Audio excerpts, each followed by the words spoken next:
বিগত কিছু দিন ধরে ডক্টর মোহাম্মদ ইউনূসের সরকারের বিরুদ্ধে বেশ কিছু অভিযোগ জমা হচ্ছিল। এর আগেও দেখা গেছে যে অনেকগুলো অভিযোগ জমা হয়েছে। ডক্টর ইউনূস যখন জাতির উদ্দেশ্যে একটি ভাষণ দিয়েছেন তখন সেই সমস্ত অভিযোগের জবাব পাওয়া গেছে এবং মানুষ এক ধরনের স্বস্তি অনুভব করেছে। তার জীবনের সব সমস্যার সমাধান হয়ে গেছে। যে সমস্ত অভিযোগ জমা হয়েছিল সেই সমস্ত অভিযোগের সব কিছু পাওয়া হয়ে গেছে বা তার জীবন থেকে চলে গেছে, নাগরিকের জীবন থেকে চলে গেছে, বিষয়টি মোটেই তেমন নয়। কিন্তু ডক্টর ইউনূসের ভাষণের পরে জনজীবনে এক ধরনের একটা স্বস্তি অনুভব হয়। 100 দিন উপলক্ষে, সরকারের 100 দিন অতিক্রম উপলক্ষে ডক্টর ইউনূস আজকে যে ভাষণটি দিলেন সেই ভাষণের ক্ষেত্রেও একই রকমের অনুভূতি বা একই রকমের ঘটনা ঘটল বলেই আমার ধারণা। কেউ কেউ হয়তো দ্বিমত করতে পারেন। তো ডক্টর ইউনূসের এই ভাষণের মূল বিষয়গুলো সম্পর্কে কিছুটা আলোকপাত করব, বিস্তারিত ধরে ধরে আলোচনা করব না। কিন্তু সেই আলোচনায় যাওয়ার আগে ডক্টর ইউনূসের সরকারের বিরুদ্ধে অভিযোগগুলো নিয়ে যদি একটু আলোচনা করি। ধরুন আমার নিজের কিছু অভিযোগ আছে। নিজের অভিযোগ আছে এরকম যে সরকারের উপদেষ্টাদের সবার কার্যক্রম দৃশ্যমান নয়। আবারও বলছি, সরকারের সব কয়জন উপদেষ্টার কার্যক্রম অর্থাৎ দৈনন্দিন তারা কি কি কাজ করছেন, জনজীবনে যে সমস্যাগুলো আছে, জনমানুষ যে সমস্যাগুলো থেকে পরিত্রাণ পেতে চাইছেন, কয়েকজন উপদেষ্টা সেই সমস্ত জায়গাতে কি করছেন সেটা দৃশ্যমান নয়। বলা যায় যে তারা, অভিযোগটি আসে এভাবে যে তারা কিছু করছেন না, অভিযোগটি আসে যে তারা কিছু বুঝতে পারছেন না, অভিযোগটি আসে যে তারা সক্রিয় নন। আমার ধারণা এই যে অভিযোগটি আসে এবং আমার নিজেরও যে অভিযোগ আছে এই অভিযোগের সত্যতা আছে। সেই সত্যতা সত্ত্বেও, সেই অভিযোগগুলো সত্ত্বেও ডক্টর ইউনূস সরকারের বিষয়ে মূল্যায়ন করতে গেলে, নির্মোহ মূল্যায়ন করতে গেলে, মানে যে কথাগুলো বলতে হয় সেই কথাগুলো আবার আমরা অনেকে বলি না। আমাদের আলোচনা বা সমালোচনার একটা বড় অংশ আছে, সেই অংশটি হচ্ছে ভিউ বাড়ানো সমালোচনা। অর্থাৎ ইউটিউব বা ফেসবুকে যে কথাগুলো বললে ভিউ বাড়ে, মানুষ যে কথাগুলো শুনলে এসে ঝাঁপিয়ে পড়ে কথা শোনার জন্যে। আমি আমাকে দিয়েই বলি, অধিকাংশ মানুষ যারা ইউটিউবে কথা বলেন, ফেসবুকে কথা বলেন, অধিকাংশ মানুষের মনোযোগ সেই দিকে থাকে। এখন সেই দিকে মনোযোগ থাকতে গিয়ে মানে কারণে বা অকারণে বিরোধিতাটা প্রবলভাবে করা হয়। এমনভাবে বিরোধিতা করা হয় যে 100 দিন বয়সী সরকারের অবস্থা দেখলে মনে হয় এই সরকারের বয়স সম্ভবত বছর 10 বছর বা 1.5 দশক হয়ে গেছে। তো যাই হোক, কোনো সমালোচনাই খারাপ নয়। যদি ভিউ বাড়ানোর জন্য সমালোচনা করা হয় তবুও সরকারের সেটা বিবেচনায় নেওয়া উচিত। এবারে আসি ডক্টর ইউনূসের ডক্টর ইউনূসের আজকের ভাষণ প্রসঙ্গে। আজকের ভাষণের সবচেয়ে গুরুত্বপূর্ণ যে 2-3টি দিক, তার মধ্যে একটি হচ্ছে নির্বাচন সম্পর্কে তিনি মোটামুটি সুস্পষ্টভাবে একটি ধারণা দিয়েছেন। তিনি বলেছেন সংস্কার করার জন্য, অর্থাৎ ট্রেনকে সঠিক লাইনে তুলে সামনের দিকে এগিয়ে নেয়ার জন্যে যদি নির্বাচন কয়েক মাস বিলম্ব হয় তবুও সেটা করা দরকার, অর্থাৎ সংস্কারগুলো করা দরকার। খেয়াল করে দেখবেন তিনি কিন্তু বলেননি যে যদি কয়েক বছর দেরিও হয়। ধরুন নির্বাচনটি হওয়ার কথা ছিল 12 মাস পরে, তিনি হয়তো এটা বোঝাতে চেয়েছেন নির্বাচনটি হয়তো 18 মাস পরে হলো। কতদিন পরে হবে সেটা আমরা জানি না, কিন্তু তিনি একটা ধারণা দিয়েছেন যে নির্বাচনের যে যাত্রা শুরু হয়েছে সেই যাত্রাটি আর থামবে না। ট্রেন চলতে চলতে, অর্থাৎ এই যাত্রায় চলতে চলতে কিছু কাজ করে নিতে হবে, যে কাজগুলো দেশ ও দেশের মানুষের, ভবিষ্যৎ বাংলাদেশের মানুষ তার ফল ভোগ করবে। এখন বাংলাদেশে কি একজন মানুষও থাকার কথা যে এই বক্তব্যের বিরোধিতা করবেন? আমার মনে হয় না।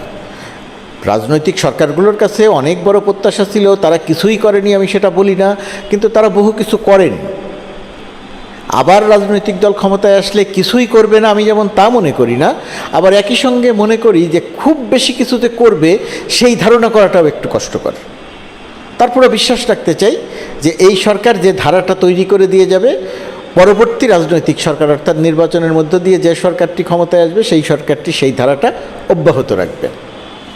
জিনিসপত্রের দাম নিয়ে তিনি কোনো লোকচাপা করেননি, চেষ্টার কথা বলেছেন। হ্যাঁ, দৃশ্যমান একটা চেষ্টা আছে, দাম যেভাবে কমার কথা ছিল সেইভাবে কমেনি। আর জিনিসপত্রের দাম তো ফ্যাসিস্ট শেখ হাসিনার সরকারের সময় থেকে অনেক বেশি ছিল, কোনো শৃঙ্খলা ছিল না, সিন্ডিকেট ছিল। ডিমের দাম বলেন আর কাঁচামরিচের দাম বলেন এখন বেড়েছিল, এখন কমে গেছে, বেড়েছিল। সেই বাড়াটাও শেখ হাসিনা সরকারের সঙ্গে তুলনা করতে গেলে বেশি ছাড়া কম না, মানে বেশি বেড়েছিল সেই সময় বেড়েছিল বলে এই সময় বাড়বে, মোটেই এটা কোনো যুক্তির কথা না, আমি সেই যুক্তি দিচ্ছিও না। অর্থাৎ আমি বলছি জিনিসপত্রের দাম বৃদ্ধিটা এই সরকার উত্তরাধিকার সূত্রে পেয়েছে। নির্বাচন বিষয়ে সুস্পষ্ট ধারণা দিয়েছে। আইন শৃঙ্খলা রক্ষার দায়িত্ব বা রক্ষার প্রসঙ্গ যখন এসেছে তখন তিনি পূর্বের উদাহরণ টেনেছেন, পুলিশ বাহিনী ধ্বংস করে দেওয়ার কথা বলেছেন। আর সবচেয়ে গুরুত্বপূর্ণ যে কথাটি তিনি বলেছেন, ফ্যাসিস্ট শেখ হাসিনা সহ সবার অপরাধের বিচারের অঙ্গীকার করেছেন তিনি। ডক্টর মোহাম্মদ ইউনূস বিচারের অঙ্গীকার করেছেন, প্রতিটি হত্যাকাণ্ডের বিচারের অঙ্গীকার করেছেন, সুষ্ঠু তদন্তের অঙ্গীকার করেছেন। ফ্যাসিস্ট শেখ হাসিনা ১৫০০-এর বেশি মানুষ হত্যা করে পালিয়েছে, গুম করেছে কয়েকশো মানুষ, এর মাঝে হত্যা করেছে আরও বহু মানুষ।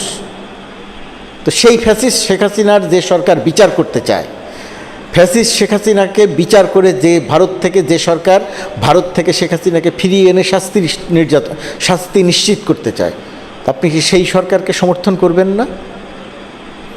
যে সরকার বিলিয়ন বিলিয়ন ডলার পাচার হয়ে যাওয়া অর্থ ফিরিয়ে আনতে চায়, আপনার বা আমার দায়িত্ব কি সেই সরকারকে সমর্থন করা নয়? একটু বিবেককে নাড়া দিয়ে তারপরে সমালোচনাটা করা দরকার। শুধু ৩ টাকার ভিউ বাড়বে আর আপনি ৩,০০০ টাকার সমালোচনা করে ফেলবেন, ডক্টর ইউনূস সরকার পারল না, ডক্টর ইউনূস সরকারের উপদেষ্টারা ভালো না, ডক্টর ইউনূস সরকারের উপদেষ্টারা যোগ্য নয়, অযোগ্যের সমালোচনা করেন, কিন্তু গড়ে সমালোচনা করবেন না। আপনি দেশে থাকেন, দেশের বাইরে থাকেন। আরেকটা খুব গুরুত্বপূর্ণ অঙ্গীকার যে যাদেরকে গুম করা হয়েছিল সেই গুমের প্রতিটি ঘটনার তদন্ত হচ্ছে, অনুসন্ধান হচ্ছে, তার ভিত্তিতে দোষীদের চিহ্নিত করে শাস্তি নিশ্চিত করা হবে। আওয়ামী লীগের দুর্নীতির, আওয়ামী লীগের অপশাসন দুঃশাসন তা চিহ্নিত করে বিচার করতে হবে, বিচার করবে, সেই অঙ্গীকার করেছেন তিনি। অর্থনীতি একটা ভয়াবহ দুরবস্থায় রেখে গেছে Sheikh Hasina, billion billion dollar পাচার করেছে শেখ হাসিনা, সেই টাকা যেমন ফিরিয়ে আনার অঙ্গীকার করেছেন। ডক্টর ইউনূস এই কথাটি বলেছেন পরিষ্কার করে যে বাংলাদেশের মানুষকে একটা শক্ত মজবুত ভিত্তির অর্থনীতি দিয়ে যাবেন তারা। না পারলে তখন সমালোচনা করেন, কিন্তু কাজটা করতে তো দিতে হবে। তো ডক্টর ইউনূস তো এই কাজগুলো করছেন, করার চেষ্টা করছেন। আরও বহু কথা তিনি বলেছেন, প্রতিটি কথা ধরে ধরে আলোচনা করা যায়, কিন্তু যে সমস্ত কথা তিনি বলছেন সেই সমস্ত কথা খেয়াল করে দেখবেন তিনি তার বিশ্বাসের জায়গা থেকে বলছেন, তিনি তার দৃঢ়তার জায়গা থেকে বলছেন। ছাত্র জনতাকে যারা হত্যা করে গেছে তাদেরকে ফিরিয়ে আনার অঙ্গীকার, তাদের বিচারের অঙ্গীকার, অর্থ পাচারকারীদের বিচারের অঙ্গীকার, অর্থ ফিরিয়ে আনার অঙ্গীকার, একটি সুষ্ঠু গ্রহণযোগ্য নির্বাচন দেওয়ার অঙ্গীকার, পরবর্তী নির্বাচনগুলো যাতে সেই একই রকম হয় সেই অনুযায়ী কাজ করে যাওয়ার অঙ্গীকার, জিনিসপত্রের দাম কমানোর অঙ্গীকার, জনজীবনে শান্তি প্রতিষ্ঠা করার অঙ্গীকার, তিনি সবগুলো অঙ্গীকার করেছেন। এখন আপনি প্রশ্ন করতে পারেন অঙ্গীকার করলেই তো হবে না, এটা তো বাস্তবায়নও করতে হবে।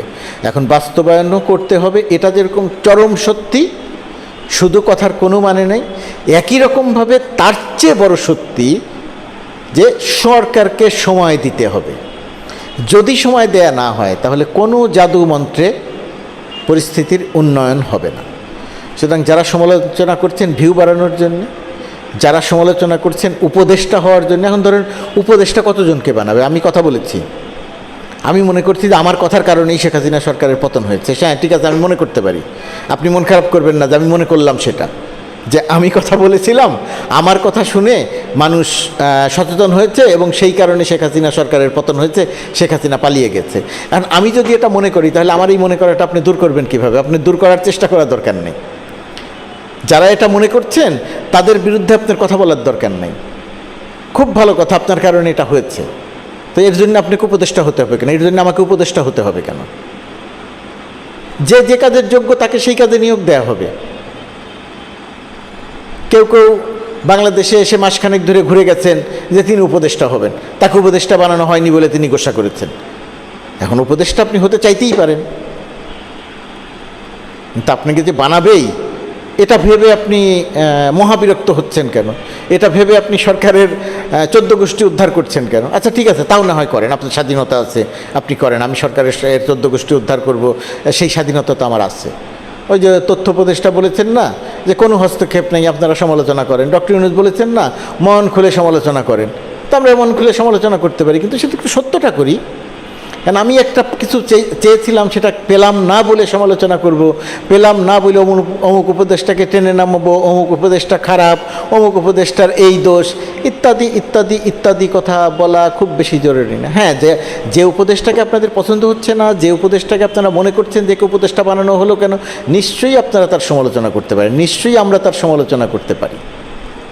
কিন্তু এর জন্য ডক্টর ইউনূসের সরকারের বিপদ কামনা করা, এইটার তো কোনো মানে হতে পারে না। যেমন ডক্টর ইউনূসের আজকের এক ভাষণে আফসোস লীগের হতাশার তালিকা কয়েকশো বেড়ে গেছে। তারা মনে করছিল এই সরকার দুর্বল হয়ে যাচ্ছে, বিচার করতে পারবে না, কিন্তু ডক্টর ইউনূস আজকে খুব পরিষ্কার করে বলেছেন প্রতিটি হত্যাকাণ্ডের বিচার হবে এবং শেখ হাসিনাকে ফিরিয়ে আনার উদ্যোগ নেওয়া হবে। ইন্টারপোলে রেড অ্যালার্ট জারি করা হয়েছে, সে এখন দাগি আসামি। এয়ারপোর্ট দিয়ে এক জায়গা থেকে আরেক জায়গায় যেতে নিলে তাকে গ্রেপ্তার করা হবে। ভারত ছেড়ে সে কোথাও যেতে পারবে না এখন। আফসোস লীগ মনে করছে যে ডোনাল্ড ট্রাম্প বিজয়ী হয়েছে, সুতরাং শেখ হাসিনাকে চট করে এনে গণভবনে বসিয়ে দিয়ে যাবে, সে আবার দেশের রাজা হবে। এই আশা করার কোনো কারণ নাই। আপনাদের হতাশার তালিকা, আফসোস লীগের তালিকা শুধু বাড়বে। এখন এই সরকার আছে, এই সরকার থাকবে, এই সরকার একটি সুষ্ঠু গ্রহণযোগ্য নির্বাচন দিবে। সেই নির্বাচনে একটি রাজনৈতিক দল একটি দল বা একটি জোট বিজয়ী হয়ে ক্ষমতায় আসবে। সেই দল বা জোট কোনোভাবেই আওয়ামী লীগ নয়, কোনোভাবেই আওয়ামী লীগ নয়। আওয়ামী লীগের শেখ হাসিনার বিচার হবে, আওয়ামী লীগের নেতাদের বিচার হবে, দল হিসেবে বিচার হবে, এক একজনের শাস্তি হবে, দৃষ্টান্তমূলক শাস্তি হবে, সর্বোচ্চ শাস্তি হবে। ১,৫০০ মানুষ হত্যাকাণ্ডের বিচার হবে, শাস্তি হবে। ৬০০ মানুষ গুম করার শাস্তি হবে। সুতরাং এই আফসোস লীগের সেই নির্বাচনে অংশ নিয়ে বিজয়ী হয়ে ক্ষমতায় আসার কোনো সম্ভাবনা নাই। নির্বাচন তো আর রাতে হবে না, নির্বাচন তো দিনে হবে। নির্বাচন তো আর পুলিশ করে দিবে না, নির্বাচনে ভোট জনগণ দিবে। নির্বাচন তো আর আমলারা করে দিবে না, নির্বাচনের ভোট জনগণ দিবে। তো জনগণ যে ভোট দিবে সেই ভোটে তো আর আপনারা আসবেন না, আফসোস লীগ আসবে না। তো সেই আফসোস লীগের হতাশা পারুক, আর তার হতাশ হলেন না খুশি হলেন সেটাকে মূল্য দেওয়ার দরকার নেই। ডক্টর ইউনূস যে অঙ্গীকার করেছেন সেই অঙ্গীকারগুলো পূরণ করেন, দৃষ্টান্তমূলক বিচারের উদ্যোগ নেন, বিচার করে এটা বাংলাদেশে প্রমাণ করে যান যে কেউ বিচার আইনের ঊর্ধ্বে নয়, কেউ বিচারের ঊর্ধ্বে নয়। আফসোস লীগ দেশে অবস্থান করছেন, কানাডায় অবস্থান করছেন, অস্ট্রেলিয়ায় অবস্থান করছেন, আমেরিকায় অবস্থান করছেন, শুধু হতাশা হতাশা হতাশা। ইউনূস এই পারল না, ওই পারল না, ইউনূসের এই হবে ওই হবে, ট্রাম্প আসলে এই হবে, বাইডেন থাকলো না বলে এই হবে। এ সমস্ত আফসোস লীগের আফসোস বা হতাশার চূড়ান্ত রূপ। এই সমস্ত কথা বলে বাংলাদেশের মানুষের মনোবল ভেঙে দেয়া যাবে না। বাংলাদেশের মানুষ ডক্টর ইউনূসের সঙ্গে আছে। বৈষম্য বিরোধী ছাত্র আন্দোলন ডক্টর ইউনূসের সঙ্গে আছে। বৈষম্য বিরোধী ছাত্র আন্দোলন রাজনীতি করবে কি করবে না, রাজনৈতিক দল গঠন করবে কি করবে না, তারা নির্বাচন করবে কি করবে না, নির্বাচনে অংশ নেবে কি নেবে না, নির্বাচন তারা কয়েক মাস দেরিতে চায় না কয়েক মাস আগে চায়, সেই সিদ্ধান্তগুলো তারা নেবে। কারণ রক্ত দিয়ে তারা এদেশে গণঅভ্যুত্থান সংগঠিত করেছে। তাদের এই রক্ত দেওয়ার সঙ্গে কৃষক, শ্রমিক, রিক্সা চালক, রাজনৈতিক দলের নেতাকর্মী সবাই এসে একত্রিত হয়েছিল, যার পরিণতিতে শেখ হাসিনা পালিয়ে গেছে, আওয়ামী লীগ সরকারের পতন ঘটেছে, ফ্যাসিস্ট শেখ হাসিনা সরকারের পতন ঘটেছে। আমার বা আপনার কথায় শেখ হাসিনা সরকারের পতন ঘটেনি। মানুষ রাস্তার নামার ক্ষেত্রে হয়তো কথার একটা ভূমিকা ছিল, বিষয়টা ভুলে গেলে চলবে না। আপনি দেশে থেকে কথা বলছেন, আরেকজন দেশের বাইরে থেকে কথা বলছে। দেশে থেকে যিনি কথা বলছেন তার বিপদ বহু বহু বহু গুণ বেশি ছিল। দেশের বাইরে থেকে যিনি কথা বলছেন তার কথা মোটেই গুরুত্বহীন নয়, তিনিও খুবই গুরুত্বপূর্ণ। তার কথা খুবই গুরুত্বপূর্ণ। তাকে অবশ্যই সম্মান জানাতে হবে, শ্রদ্ধা জানাতে হবে, তাকে অবশ্যই মূল্যায়ন করতে হবে। তাকে নিয়ে তুচ্ছতাচ্ছিল্য করা যাবে না। একই রকমভাবে দেশে থেকে যারা কাজ করেছেন তাদেরকে নিয়েও তুচ্ছতাচ্ছিল্য করা যাবে না। আপনি যদি মহান হন, তারাও মহানের কাছাকাছি। আপনি যদি এতটুকু হন, তারাও এতটুকুর কাছাকাছি। আপনি এত বড় আর তাদের মূল্যায়ন করবেন তুচ্ছতাচ্ছিল্য করে, এটা ঠিক না। করেন, আপনার স্বাধীনতা আছে, করেন। তো মূল বক্তব্য যেটা, যে ডক্টর ইউনূসের আজকের ভাষণে যারা ঘোট পাকানোর চেষ্টা করছিলেন, নির্বাচন দিবে না, জোর করে ক্ষমতায় থাকবে, রাজনীতিক দল গঠন করবে। হ্যাঁ, রাজনৈতিক দল গঠন করবে, তো সমস্যা কি? বৈষম্য বিরোধী ছাত্র আন্দোলন যদি রাজনৈতিক দল গঠন করতে পারে তো আপনার কষ্টের কারণ কি? করতেও পারে, নাও পারে, সেটা তাদের উপরে ছেড়ে দেন। তারা তো আপনার কথায় রাজনীতি করে নাই, তারা তো আপনার কথায় শেখ হাসিনা সরকারের জন্য রাস্তায় বুক পেতে দেয় নাই। তাদেরটা তাদের করতে দেন, আপনারটা আপনি করেন। আপনি আপনার আফসোসের তালিকা বাড়াতে থাকেন, আপনি আপনার হতাশার তালিকা বাড়াতে থাকেন। উপদেষ্টা হতে পারলেন না বলে সরকারের সমালোচনা করে যদি আপনার সেই হতাশা কমে, তো ঠিক আছে, কমবে, করেন সমালোচনা, এতে কিচ্ছু যায় আসবে না। বর্তমান সরকার নীতির উপরে দাঁড়িয়ে আছে, দুর্নীতির বিরুদ্ধে দাঁড়িয়ে আছে, জনগণের আকাঙ্ক্ষার উপরে দাঁড়িয়ে আছে। সুতরাং জনগণ বর্তমান সরকারের সঙ্গে আছে। এই জনগণকে বর্তমান সরকারের সঙ্গে রেখে সরকারকে সামনের দিকে এগিয়ে যেতে হবে। ডক্টর ইউনূস সেই কথাই আজকের ভাষণে বারবার বলেছেন। নিশ্চয়ই আমরা সবাই, নিশ্চয়ই বাংলাদেশের সব মানুষ বিষয়টি বুঝতে পেরেছেন। সাময়িক যে অসুবিধা সেটা কেটে যাবে যদি ডক্টর ইউনূস তার কাঙ্ক্ষিত গন্তব্যে পৌঁছানোর মতো মোটামুটি সময় পান, মোটামুটি যথেষ্ট সময় পান, জনগণ যদি তাকে মোটামুটি যথেষ্ট সময় দেন। সিদ্ধান্ত জনগণকে নিতে হবে।